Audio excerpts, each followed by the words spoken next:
These are the stories of women who committed their crimes in different eras, on different continents, for different reasons.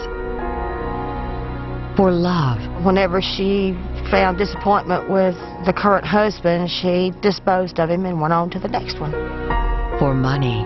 By all accounts, she was pleasant. It's just that she couldn't stop killing people for gain.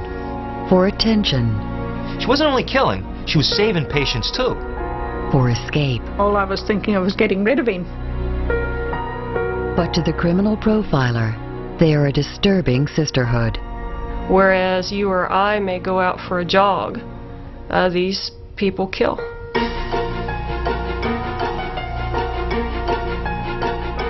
A criminal class beyond suspicion. Do nurses in Northampton go to work every day thinking, oh, I have to be on the lookout for a serial killer? Using the most effective tools. She was just a real nice little old lady. Their gender. Played the role perfectly. And their weapon of choice, poison. To sit back and watch someone who's slowly being eaten away from the inside out is vicious.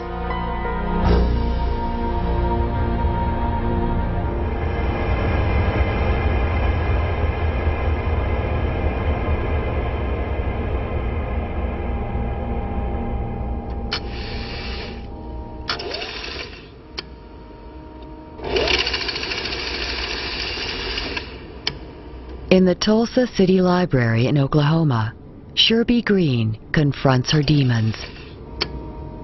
Every family has the proverbial skeleton in their closet. Actually, my family has quite a few of them. Sherby's family skeletons remained hidden by her protective father. He said, you better just leave things alone. Just leave them where they're at. He said, you might just find out a whole lot more that you don't want to know. Now, after 50 years, Sherby Green wants the truth. Why her third cousin became one of America's most notorious serial killers, Nanny Doss. From her track record, it looks that anyone who got on her wrong side, they signed their own death warrant. Nanny is thought to have killed 14 people, all by poison.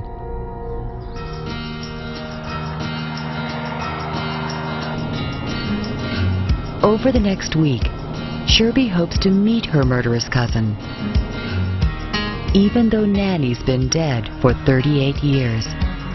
Well, there's a couple of things that I hope to find out, but I guess the most prominent one would be the why, to understand the woman. Sherby's search will take her to the darkest corners of the human mind. A killer's family has a very difficult time balancing out mentally what has happened. Dr. Deborah Sherman Coughlin knows Sherby's destination. A criminal profiler for 17 years, Dr. Sherman Coughlin has investigated and interviewed many murderers. But intriguing her most are female killers, and why most of them turn to poison. They typically choose poisons because they tend to be in a caregiver role, and they have access to feeding an individual or injecting an individual. It's something that's easy for them to obtain. It's something that is more difficult to trace. Poison is an ancient weapon. Convenient, non-confrontational, secretive. Statistically, women are 5 times as likely to use it as men. It's more difficult for a female to wield a knife and use a knife to cut a victim, whereas it's a lot easier to put poison in someone's food. A female serial killer will choose a victim who's already helpless. They will choose young children. They will choose the elderly. They will choose sick victims. They will choose family members who are close to them. So they're choosing someone who is already somewhat under their control. From 1945 to 1954, Nanny Doss uses her kitchen to kill 4 husbands. Victim Sam Doss is a typical study.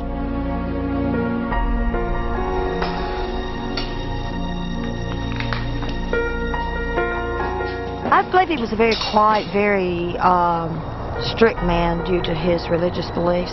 He didn't let her play the radio, wouldn't let her run the fan at night, wouldn't let her go next door to a neighbor's house and watch TV. And he just got tired of having to follow his strict house rules and decided she wanted out of it. One day, Nanny adds rat poison, available at the corner store, to Sam's favorite dessert, stewed prunes.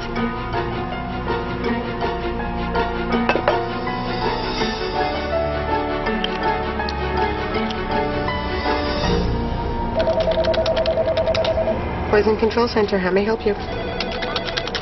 How long ago was this? I would take him to the emergency room as soon as possible. If Sam Doss was poisoned today, this type of facility might have saved his life. Wipe out his mouth with some room temperature water.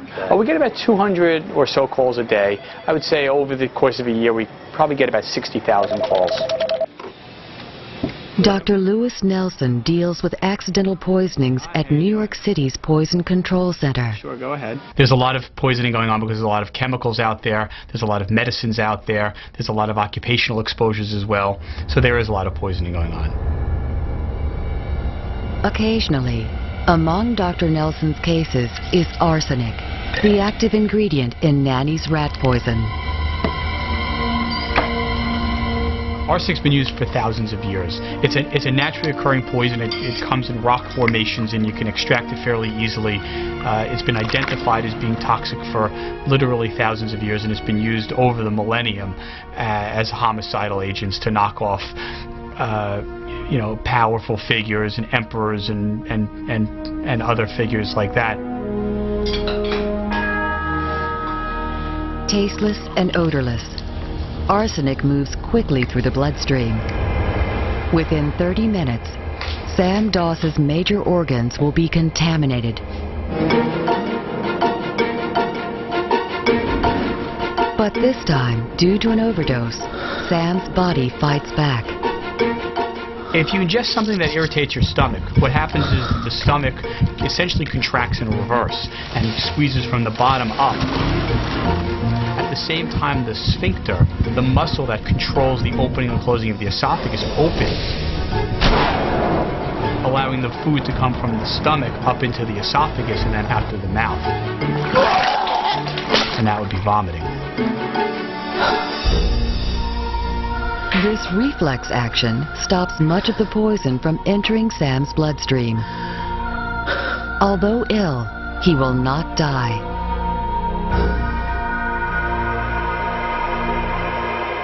She overdid it that time. The first time she gave him enough to make him sick enough to throw it up, so it didn't have any effect. Sherby Green tracks down a first-hand account of Nanny's next steps. I'm Sherby Green. Sherby? W. Dean Heidi, M.D., is a respected Tulsa banker. In 1954, he was Sam Doss's doctor. I first saw Sam in my office. He was quite ill, and this was during a flu epidemic in Tulsa, and we were seeing lots of people, but he was so ill, I felt that he needed to be admitted to the hospital. And I don't recall exactly how long he was in, 3 or 4 days maybe, but he improved, got better, and we sent him home. But Sam's days are numbered.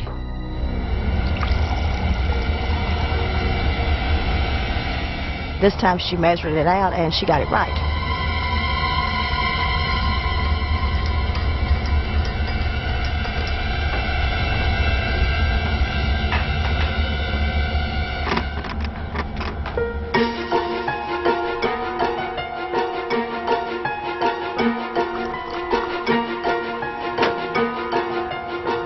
smaller dose is carried swiftly to Sam's organs.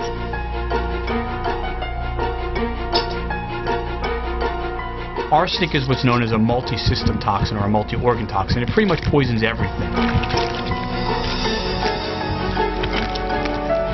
Arsenic strikes at the core of almost every cell. Energy powerhouses called mitochondria. Here, food is turned into energy, keeping us alive. It's known as the Krebs cycle, and arsenic shuts it down by blocking crucial enzymes. When your enzymes in your individual cells don't work, the cells fail. When the cells fail, the organs fail, and when the organs fail, the body fails. Sam's brain, kidneys, liver, and lungs are being starved of energy. An individual who poisons a human being is sinister. To sit back and watch someone who's slowly being eaten away from the inside out is vicious.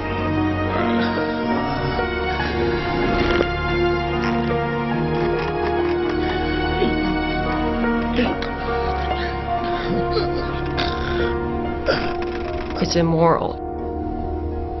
You have to have no conscience to sit back and watch someone, especially someone you know, slowly deteriorating in front of your eyes.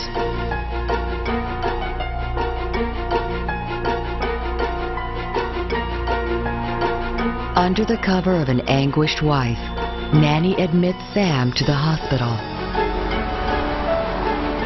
Sam's doctor is perplexed. I had several specialists take a look at him to see if there was something that I was missing, and they couldn't come up with anything.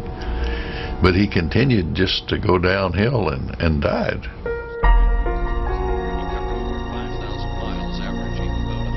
But is there anything in particular that stuck in your memory about Nanny? Well, other than she was just a real nice little old lady who played the role perfectly. That's the masks that they wear. They hide behind that assumption that a little old lady couldn't possibly have done this. They use that to their advantage so that they can be more effective in their murdering. The frightening thing is Sam wasn't the first. He was the last in a long line of deaths that surrounded Nanny by poisoning.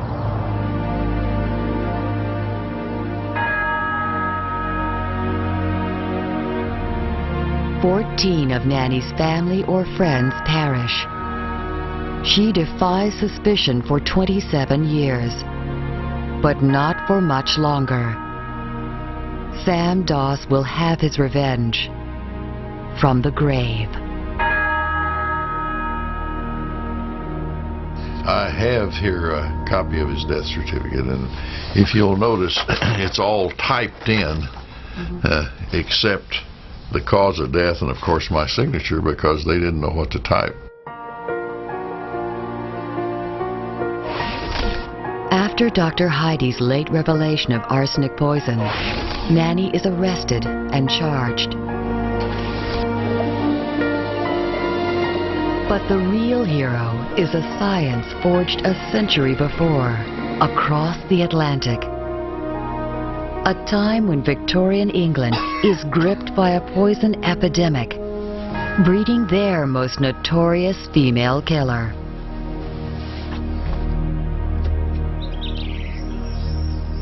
The forensic toxicology used to convict Nanny Doss was refined in England's 19th century medical laboratories. Toxicology, as a newly developing subject, spends an awful lot of time talking about arsenic and trying to develop more and more sophisticated tests to detect it. For medical historian Dr. Ian Burney, there's no doubt why Victorian scientists were obsessed with arsenic. Victorian England is awash in poison. It's on the wallpaper. It's in the medicines. It's in the sweets. It's on the floors to kill the vermin. So it's available. By the 1850s, arsenic murders are rampant. the salt earns a nickname, inheritance powder. Extracting it from victims, exposing evidence, becomes a forensic fixation. It was actually considered in Victorian times the crime of the age. The crudeness of the past had given way to more refined and civilized ways of interacting, so they had a civilized way of murdering. And the most civilized of all will be Mary Ann Cotton, England's worst female serial killer. By all accounts, she was pleasant. She'd been a nurse twice. She'd been a good nurse, a caring nurse. It's just that she couldn't stop killing people for gain. Detective Inspector Paul Heslop solved many murders before he retired. I used to be a constable here and later on a detective constable. Now a crime writer, his imagination draws him to Britain's most poisonous woman. I think she was a woman in search for security in those days, you know. A woman that didn't have anything. You know, they had to have the man for the house and the job that went with it and everything else. In the 1800s, marriage means security. By coincidence, Paul Heslop's old beat passes the church where Mary Ann wed one of her victims on September 17th, 1870.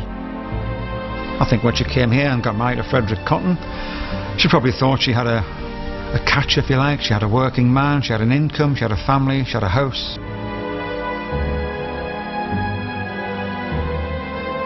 But then, as time passed, it seemed there was always something else manifested. And Mary Ann wanted that. She wanted the something else. And once she wanted something else, it was just too easy to get rid of what she'd got to get the something else. On their first wedding anniversary, Frederick Cotton is in no condition to celebrate. He's dying of arsenic poison. Mary Ann poisons for profit.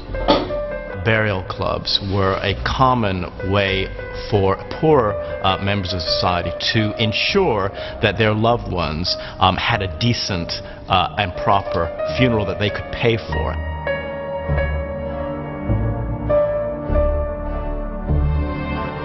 Burial insurance extends to children. The Cotton's year-old son dies of poison 6 months after Frederick. You pay a couple of pence per month into a fund, and after a certain period of time, you will be allocated a lump sum. So you could, for the investment of, I don't know, sort of 20 pence over the course of a few years, you could potentially be seeing a return of 3, 4, 5, 10 pounds. Early death and a pauper's burial delivers dividends. Once again, my condolences, ma'am. And because arsenic symptoms mimic gastric infections, common at this time of poor hygiene, Mary Ann is above suspicion.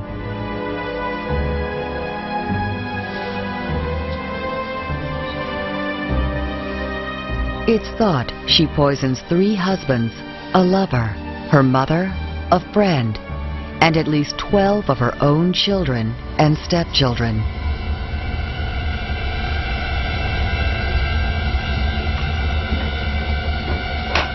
Well, not just a woman, but a person who would kill her own flesh and blood would appear to me to be callous and ruthless. And in Mary Ann Cotton's case, if it was done for gain, particularly so.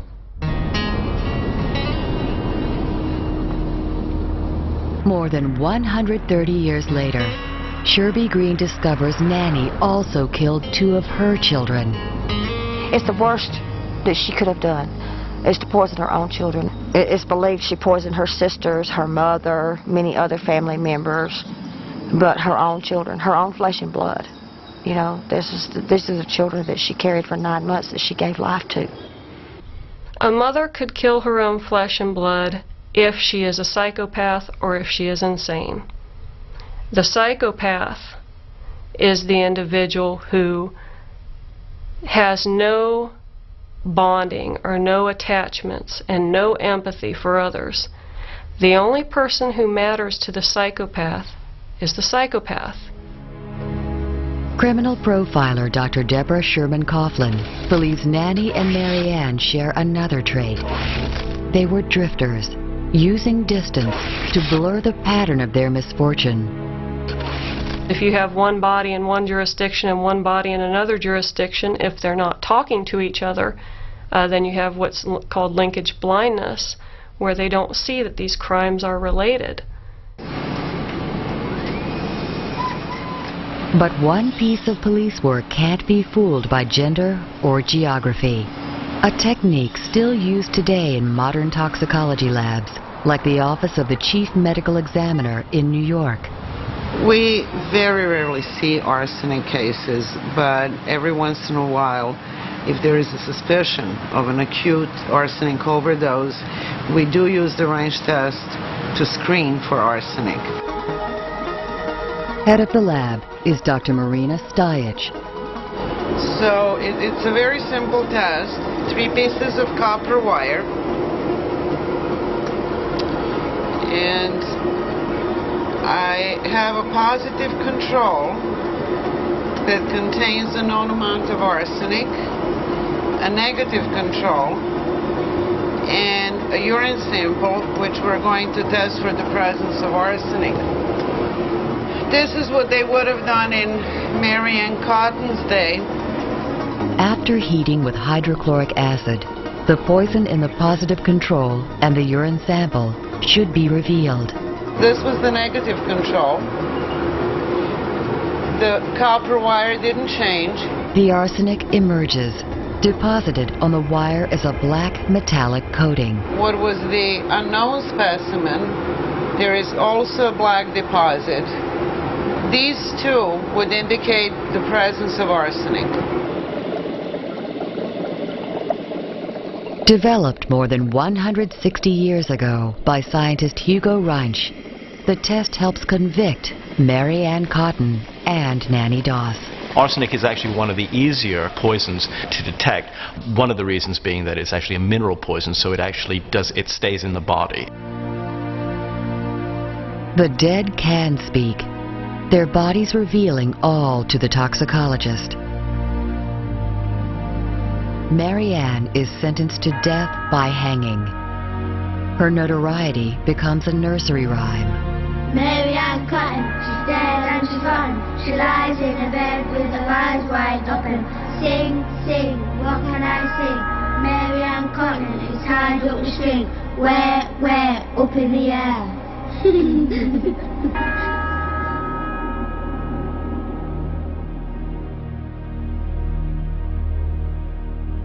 You was asking about the electric chair. Let me take you over and... Nanny Doss is more fortunate. She is spared the electric chair, now displayed at the Oklahoma State Penitentiary Museum. It's not still plugged up, is it? No, it's over here in the back corner.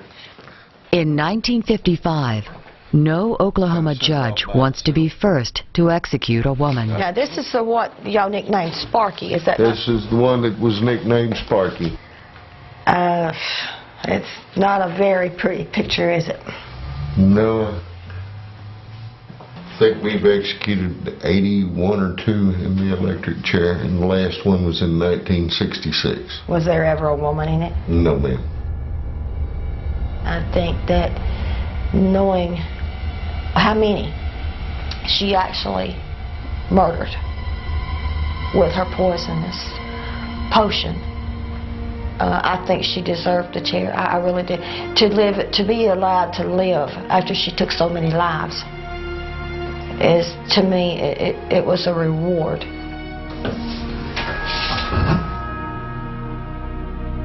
The evolving science of toxicology brings many poisoners undone. But to this day, a clever, educated, determined woman can defy detection.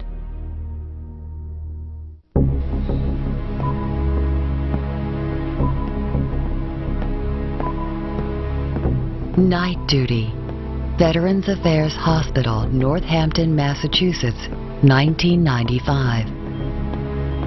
it should be a quiet time of convalescing, but one nurse will see that it's not.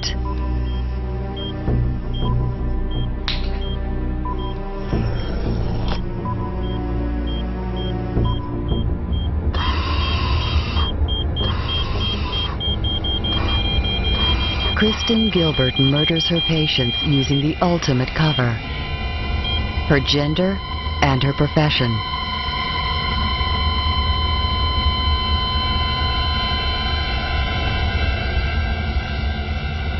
In Massachusetts, she becomes known as the Angel of Death. Do nurses in Northampton go to work every day thinking, oh, I have to be on the lookout for a serial killer? Absolutely not. They don't want to believe it. Author M. William Phelps, who covered this case, says Kristen believed she was committing the perfect crime. She was above suspicion, her weapon untraceable. Here you have a blonde, 30-year-old soccer mom driving around in an SUV during the day, taking her kids to soccer practice, volunteering her time at the homeless shelters.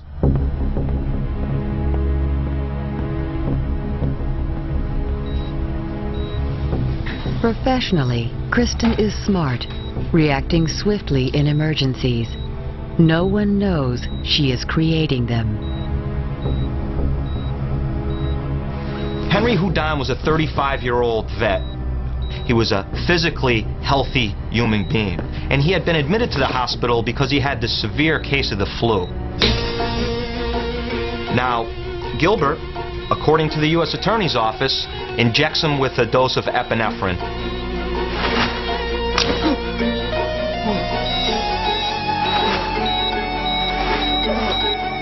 The drug epinephrine stimulates the heart. It's commonly used to treat cardiac arrest, but it can also induce one. The feeling you get when you run, which is increasing sense of your heart beating or palpitations, your blood pressure rises, you flush. These type of symptoms are exactly what you expect when somebody's given epinephrine. Picture this. Epinephrine's injected into your arm. Your arm immediately gets hot and it starts burning. Your heart starts racing out of control and you go into massive cardiac arrest.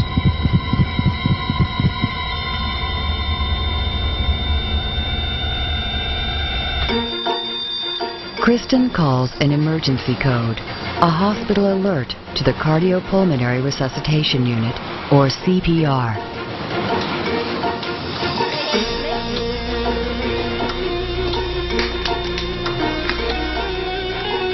Little does the CPR team know they will only make things worse. All right, we're going to have to shock him.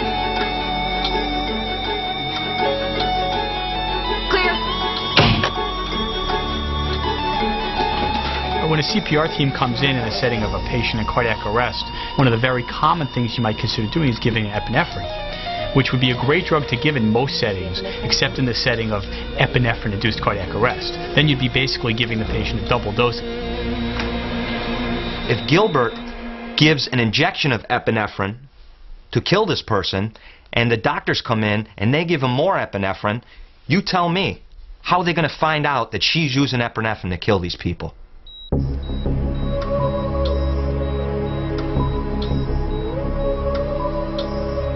Incredibly, despite the double epinephrine dose, Henry Houdin survives.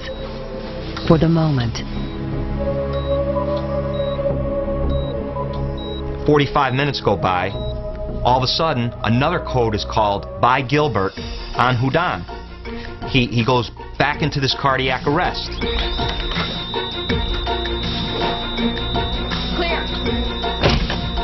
Investigators believe she injected him for a second time. They save him again. This was a strong man. He fought for his life. He wanted to live, this guy. He wasn't going to let a 30-year-old soccer mom take his life from him, okay? Twice more that night, the CPR team is called to Henry Houdin. Another code is called. Lo and behold, another code. Oh my God, on Henry Houdin. He goes into massive cardiac arrest, but this time they just cannot save him. He goes brain dead. They cannot save his life.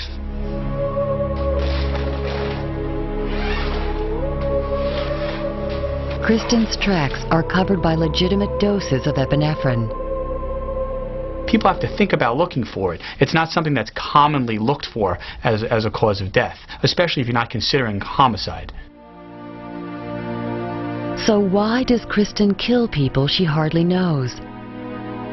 Prosecutors believe her motive is ego. During code situations, she was the go-to nurse. She was the take-charge nurse. She took charge of them codes. She gave orders. She directed traffic. She knew exactly what to do. Criminal profiler Dr. Deborah Sherman Coughlin recognizes this behavior. It's known as Munchausen syndrome by proxy. Munchausen is a condition where typically it's a caregiver who will harm either a child or someone who's in his or her care, and then come in and act like a hero in order to get a high and attention and look like a hero. And they crave that excitement, and so they do that over and over and over again. And there was one person Kristen wanted to impress more than anyone, her lover, the hospital security guard. When she would inject her victims with the epinephrine, the security guard always had to come to the codes. He was required to do that. And she would flirt with the security guard when she was coding the victims and killing the victims. During one code, one nurse reported, Gilbert was on top of a patient, straddling a patient like one would straddle a horse. She lifts up her skirt. "Look at my garter." And she wanted to show it off while a poor man is fighting for his life.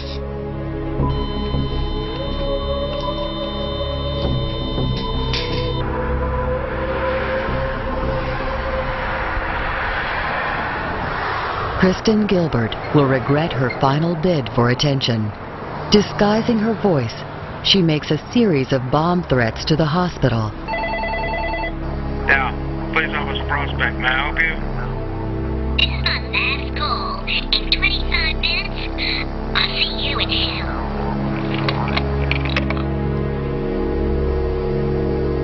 Narcissists, they have to act out. They need an audience. This phone gave her the stage to reach her audience at the Veterans Affairs Hospital.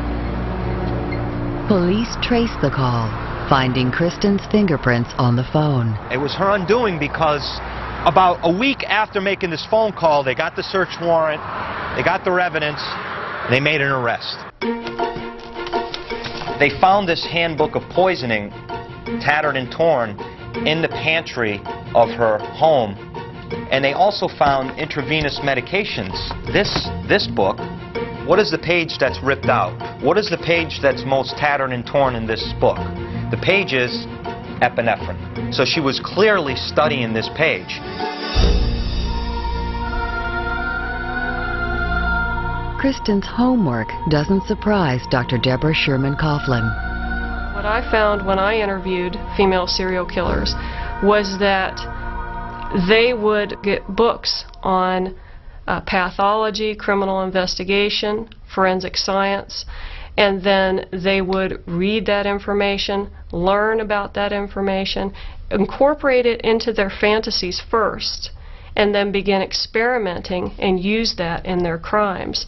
They learn all about criminal investigation and killing to find out the perfect way to do it without getting caught. But Kristen does get caught. Not by toxicology, but by traditional police work. She's serving 4 consecutive life sentences for murder. Some believe there may have been more. Authorities explained to me that there's a possibility that she could have killed 75 people. If that's true, then she would be one of the most prolific serial killers in this country. Kristen Gilbert, like Mary Ann Cotton and Nanny Doss, crossed a line few would dare, from fantasy to deathly reality. A choice also made by a woman in Canberra, Australia, as she struggled between good and evil.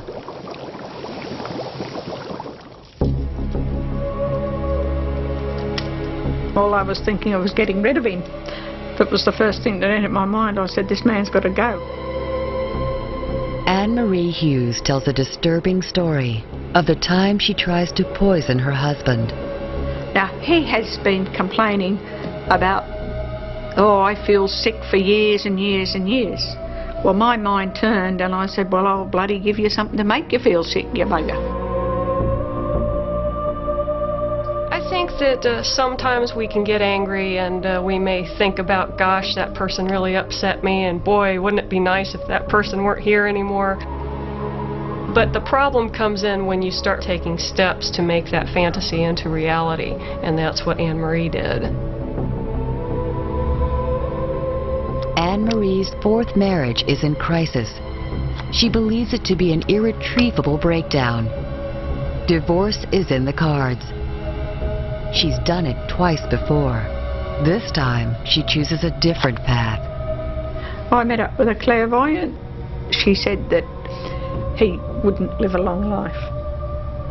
And she thought it would be a good idea that Mr. Hughes should go. So it was her idea. She's the one that talked me into the oleander. The clairvoyant strenuously denies any involvement. But for whatever reason, Anne-Marie buys several oleander plants. What did I do? I cut the leaves off, because they're only miniature plants, only tiny plants about 18 inches. So I just cut the leaves off, just put the roots in and boiled it. Oleander is a very, very commonly available plant. It grows on the roadside. In many countries it's planted by municipalities because they produce beautiful flowers and long, slender leaves, and they're very hardy and they grow very well. They're also deadly, containing a chemical which, if ingested, disrupts the heartbeat. Cardioactive steroids, like what you find in oleander, interfere with the way the heart depolarizes and repolarizes, the way the heart beats and relaxes. Well, I just poured a little bit in, like that.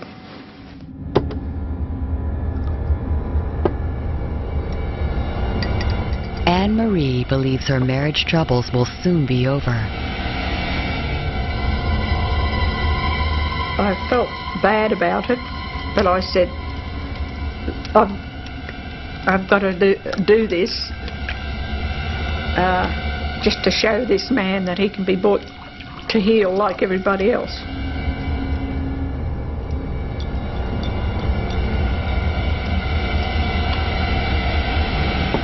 I had approached him to go to marriage guidance counselling, and he didn't hear me. He never wore his hearing aids. And all I ever got from him was, I can't hear you. In other words, he turned the hearing aid off so he couldn't hear.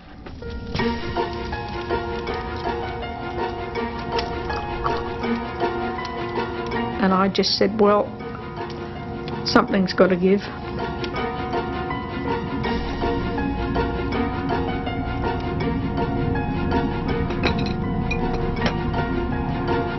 I guess tuning a car would be one way to look at it. If you time it a little too early, you don't burn your fuel efficiently. If you time it a little too late, you don't burn your fuel efficiently. If you time it far too much on either side, the engine just won't start. Altering it in either direction, which is exactly what a cardioactive steroid would do, could produce a malfunctioning heart.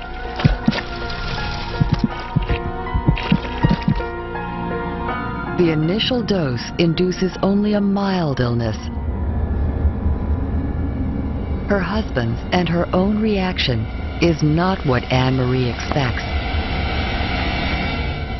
Oh God, I should not be doing this. And then I'd stop it for a while.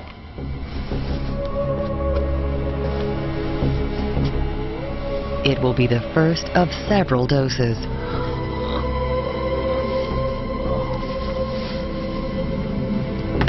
Anne-Marie is in torment. It's not very pleasant trying to take someone's life. He was going through a lot of bad symptoms, And he said, "Oh God, if this is life, what is death?" Fortunately for Anne-Marie and her husband, oleander's cardioactive steroids don't accumulate in the body. So you'd have an acute poisoning, it would go away over the next day or two, and the symptoms you experienced would resolve, and then you'd have another episode of acute poisoning which would resolve until the dose got just right. But Anne-Marie never gets the dose just right. In fact, when she isn't poisoning her husband, she's trying to save him with massage.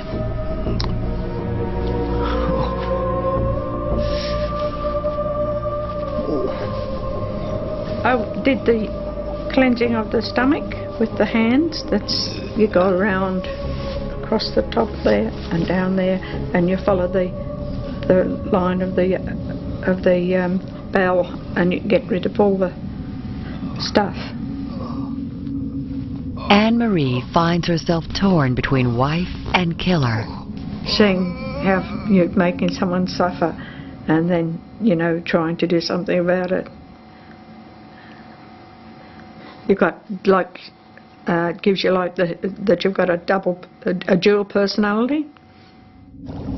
For 6 weeks, Anne-Marie lives a double life until instinct wins out. Oh, I went into one of my neighbours who was living next door and told them what had happened, and they rang the police, and that's when I ended up in the position I am. Anne-Marie confesses and is charged with endangering her husband's life. While she's in jail, she's diagnosed with severe depression and slides further downhill. At her trial, a year later, the judge orders her release on medical grounds. Oftentimes these offenders have high stress levels in their lives. They're unhappy, they've been unhappy all of their lives, they feel put upon. They feel they have too many burdens. And so killing for them is often a form of stress relief. It's mind-boggling what I went through. And now I look back, I wonder how I had the courage and the conviction to do it. But then when you're pushed beyond your limit with years of abuse, what else can you do?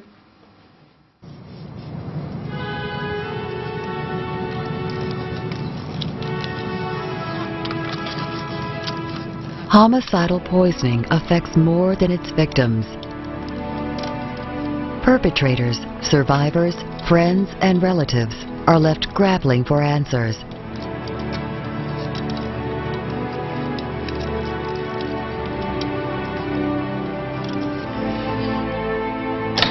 The court believes that the people and legislature of our Christian and enlightened state have never contemplated... In the McFarland Library at the University of Tulsa, Sherby Green finds an original recording from the trial of Nanny Doss. This court has never heard of any woman being put to death for any crime in Oklahoma. It may happen. Sherby's hoping to hear her cousin to help complete the portrait in her mind of a lost woman looking for love. I believe Nanny killed her husbands because none of them came up to her expectations. They all kept letting her down. One was, a womanizer. One was a drunkard. One was too religious, so whenever she found disappointment with the current husband, she disposed of him and went on to the next one. I therefore sentence you, Nanny Doss, to a term of imprisonment for your natural life in the state penitentiary. Disappointingly, only the judge is recorded, leaving just one place left to explore. Oklahoma State Penitentiary, where Nanny spent her final days. Okay, so this is the actual place where Nanny was... Right, this is the actual building where she was housed. It's been closed about 2 years. Nanny died here of leukemia, 10 years to the day of her imprisonment. This is the actual housing unit where she would have done time, and there would have been beds in here, and this would be it. If you was expecting cells, I'm afraid we disappointed you a little bit. I had read a couple of the articles in the newspaper where she had said that they wouldn't allow her to work in the kitchen. Right, but they let her sew, and then of course their laundry was a big job. Given Nanny's history, I can't very well blame them for not letting her work in the kitchen. I wouldn't want her working in my kitchen either. Okay. It's wondering what she thought, how she felt. Did she stand at that window and look out and ask herself, why? Why did I do this? Why did I take those lives? Why did I put myself in this place? The answers may lie in a place Sherby hasn't considered. A place of pain for the sisterhood of poisonous women.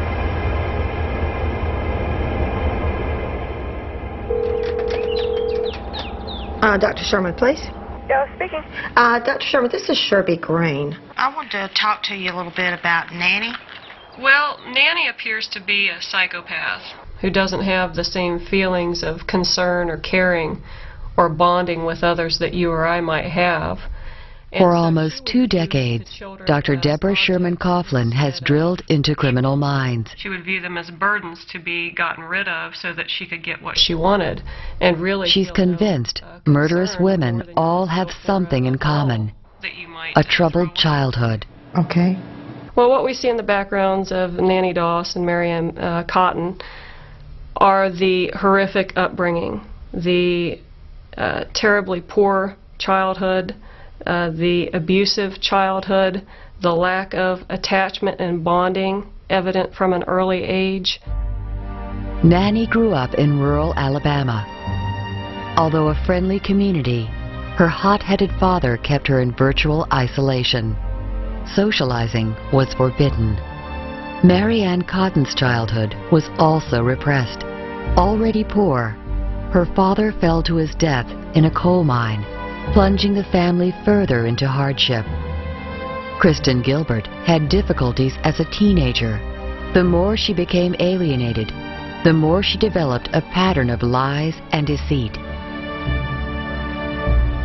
Anne Marie Hughes suffered unspeakable brutality from those she felt should have loved her. My father-in-law continually raped me for many years, and I couldn't do anything about it because I didn't know what to do. No love shown. No love was given to us as children. I didn't know what love was all about. I still don't. I find it very hard sometimes to show any feelings. I can hide my feelings pretty well, don't you worry. I've had to learn.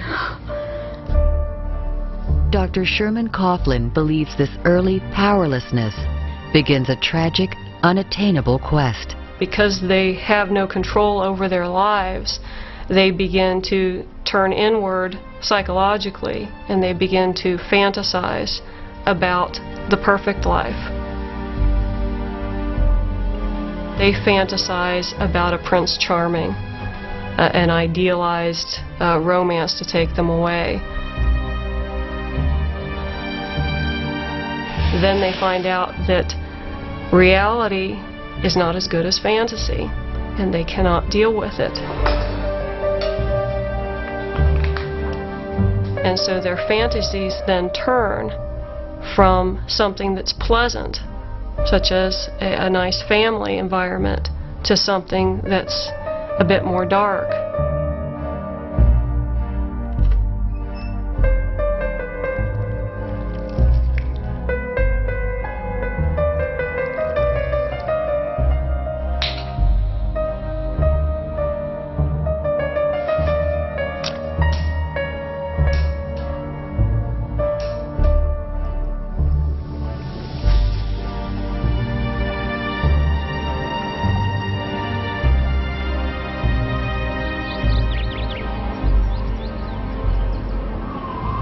From this darkness, Sherby Green can find some light. She was in search of the perfect love. And we all know that there's no such thing as a perfect love.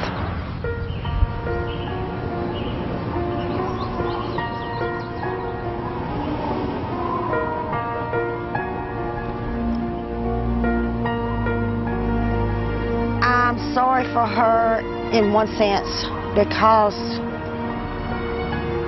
she never found what she looked for.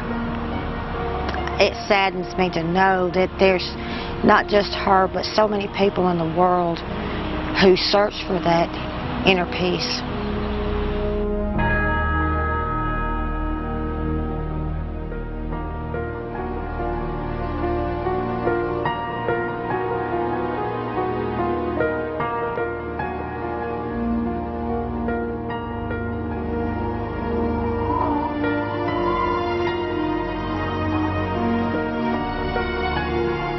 The deeds of these 4 women have been exposed.